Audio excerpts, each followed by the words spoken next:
நம்ம புதுசாக ஒன்றும் எழுதல. அன்றைக்கே ஒரு தமிழ் நெஞ்சங்களை ஆட்சி புரிஞ்சுட்டு தான் இருந்தார். தமிழர்கள் உலகம் ஃபுல்லாக ஆளணும் அப்படிங்கிறத ஒரு விஷ் மாதிரி நம்ம அன்றைக்கி எடுத்து வச்சோம். அதை இன்றைக்கி அவரே வந்து தமிழர்கள் எப்படி ஆளணுங்கிறத பண்ண போகிறாருன்னு நினைக்கும் போது பயங்கர பெருமையாக இருக்குது. ஒரு பயங்கரமான விஷயத்த, அதிசயமான விஷயத்தை அச்சீவ் பண்ணியிருக்காரு.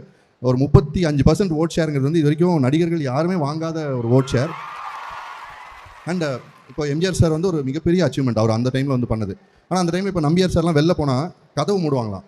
சினிமாவில் நடக்கிறது தான் ரியல் லைஃப்லேயும் அவங்க இருப்பாங்க, நம்பின காலகட்டம் அது. ஸோ எம்ஜிஆர் சார் திரையில் ஒன்று பண்ணுறாருன்னா அப்படி தான் ஒரு நிஜ வாழ்க்கையிலும் இருப்பார், நம்பின காலகட்டம் அது. இப்போ உள்ள காலகட்டம் வேறு. அப்போ ஒரு மனுஷனை மக்கள் எவ்வளோ டீப்பாக படிச்சிருக்கணும், இந்த இவ்வளோ பெரிய வெற்றியை கொடுக்கணும் அப்படின்னா மக்கள் எவ்வளோ தூரம் உன்னிப்பாக ஒரு மனுஷனோட ஜேர்னி எவ்வளோ கவனிச்சிருக்கணும் அப்படின்றது இருக்குல்ல.